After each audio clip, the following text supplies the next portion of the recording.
Mapagpalang araw po, Captain Kokak. Nawa ay itago nyo na lang po ako sa pangalang Bates. Ipinadala ko po ang kwentong to nang sa gayon ay maibahagi ang aking karanasan at magbigay na rin po ng aral para sa iba na huwag gamitin ng katungkulan para mang-api ng mga taong mas mababa sa kanila. Isa akong gwardiya noong mga panahong yon sa isang establishmento sa Parañaque na hindi ko na lang babanggitin ang pangalan. Yun ang naging trabaho ko hindi dahil sa gusto ko. Ang dahilan ay dahil yun ang nakahain na trabaho pagka-graduate ko ng kolehiyo. Napakahirap sa umpisa. Kailangan kong kabisaduhin ang lahat ng opisyal, pati na rin ang kanilang mga sasakyan. May mga opisyal kasing kapag hindi nasaluduhan ay bigla na lang nagtatampo at sisibakin ka sa trabaho.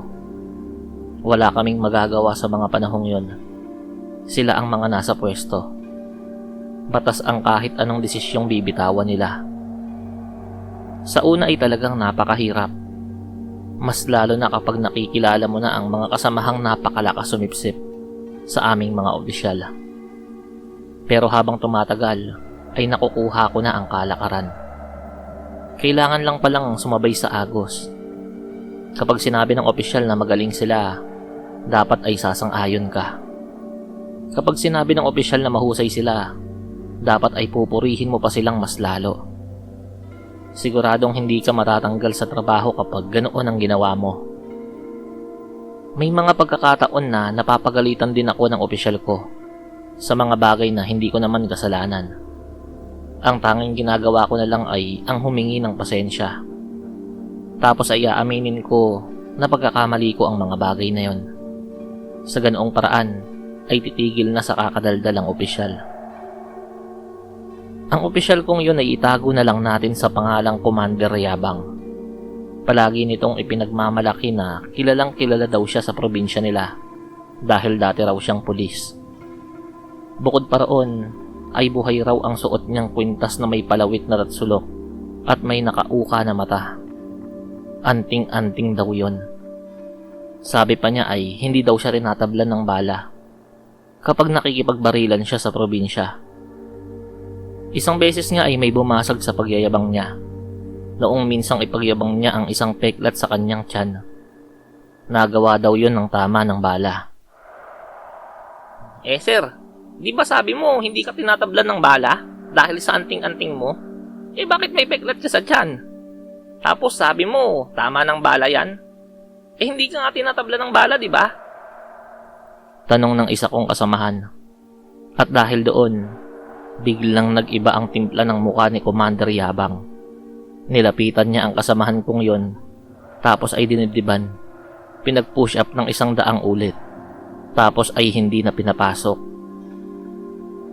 Ang mga sip-sip naman na kasamahan ko sa trabaho ay bumabatikos pa na dapat lang daw yun sa kasamahan ko. Napakayabang daw kasi. Kung wala lang ako sa tamang pag-iisip, Captain Kokak, paniguradong pinagbababaril ko na ang mga sip-sip na yon kasama ang commander namin na si Yabang. Dahil nga sa natanggal sa trabaho yung kasamahan namin yon, ay may bagong gwardiya ang ipinadala ng agency namin. Itago na lang po natin siya sa pangalang Adrian. Sakto naman na sa akin siya na partner. Sa unang araw niya, pagkatapos kong ituro ang lahat ng tungkol sa trabaho, ay binalaan ko siya sa kung anong ugali ang mayroon ng commander namin. Sinabihan ko ito na kapag magyayabang ang commander namin, ay sakyan na lang at huwag kontrahin. Kung sakali namang pagalitan siya nito, ay humingi agad siya ng tawad at amining pagkakamali niya kahit hindi naman, kung gusto niya pang magtagal sa trabaho. Isang araw, nadestino sa gate si Adrian. Sakto namang dumating ang commander namin, sakay ng motor nito. Hindi agad nabuksan ni Adrian ang gate dahil may kausap itong customer at nagtatanong kung saan ang pasukan ng sugalan.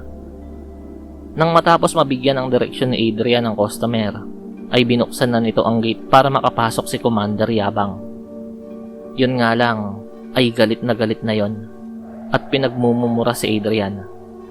Humingi na lang ng pasensya si Adrian at inamin na siya ang may kasalanan. Yun lamang at tumigil na sa pagmumura ang commander namin. May pagkakataon na naging magpartner ulit kami ni Adrian. Nang wala nang masyadong pumapasok na customer ay nakapagkwentuhan kami. Sa Samar pala ang probinsya niya. Tapos ay naisang guni na rin daw pala sa kanya ni Commander Yabang ang tungkol sa anting-anting nito. Sinabi pa niya na totoo ang sinabi ng commander namin. Buhay daw talaga yon. Kaso ay may problema. Mahina daw ang katawan ng nagtatangan. Puro hangin lang at puro yabang. Dahil doon ay tawa kami ng tawa. Hindi na namin napansin ang paglapit ni Yabang sa amin. Nang mga oras kasing yun ay naglakad lang yun at hindi nakasakay sa motor nito. Sinong ampaw? Tinig ni Yabang na nasa likuran na pala namin. Sir, pasensya na po. Ako ang nagsabi noon, walang kinalaman si Beats. Ang kasalanan ko po, ako ang may mali. Tinig ni Adrian. Tulad ng itinuro ko ay humingi na agad ito ng tawad at inamin ng pagkakamali. Gusto niyo yatang ipatanggal ko kayong dalawa eh. Di niyo pa ako kilala. Galit pa rin ang tinig ng commander namin. Natahimik na lang ako sa eksenang yon. Ayokong mawalan ng trabaho. Alam ko kung ano ang kayang gawin ni Commander Yabang kapag nagagalit. Pero nabigla ako sa mga isinagot ni Adrian. Hindi mo rin ako kilala, sir. Laking Samar ako. Bakit? Gusto mo bang tanggalin ko lahat ng hangin dyan sa malaki mong tiyan? Matapang na sagot ng kasamahan ko. Dahil doon ay mas lalo pang nag-init si Commander Yabang. Nilapitan niya si Adrian at saka dinibdiban. Tapos ay sinuntok pa sa muka. Ano ngayon kung laking Samar ka? Kung ano man yung iniisip mo, wag mo nang ituloy. Malakas ang karga ko. Ayoko nang makita yung pagmumukha mo rito bukas. Yun lang ang huling binanggit ni Commander. Sabay talikod at naglakad palayo. Dahil sa pangyayaring yun ay siguradong tanggal na kinabukasan si Adrian. Nang matapos na ang trabaho namin, ay nakita ko pa siya na sinira yung locker ng commander namin. Tapos ay kinuha yung pantaas na uniforme nito. Hindi ko na lang siya sinita sa ginawa niya. Bagkus ay tinapik ko na lang siya sa balikat bilang pakikisimpat siya sa kanya. Beats, bigyan mo lang ako ng 3 araw. Matitigil na ang pagtitiis niyo dyan kay Yabang. Yun lang ang huling naisambit ni Adrian bago lisanin ang aming lugar na pinagtatrabahuhan. Bit-bit ang mga personal nitong gamit at ang pantaas na uniforme ng commander namin na kanyang kinuha. Kinaumagahan, galit na galit ang commander namin dahil nawawala daw yung uniforme nito sa locker niya.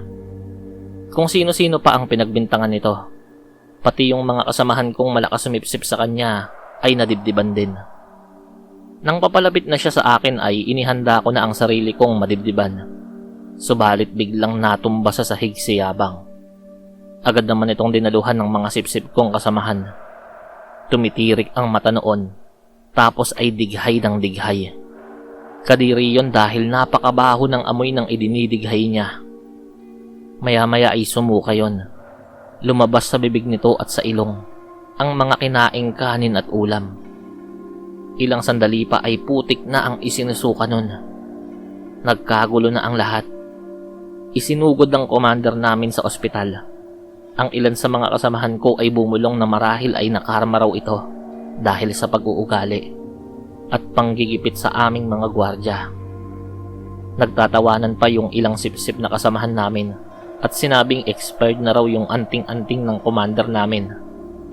Captain Kokak, eksaktong 3 araw, buhat ng matanggal si Adrian, ay kumalat ang balita sa aming pinagtatrabahuhan.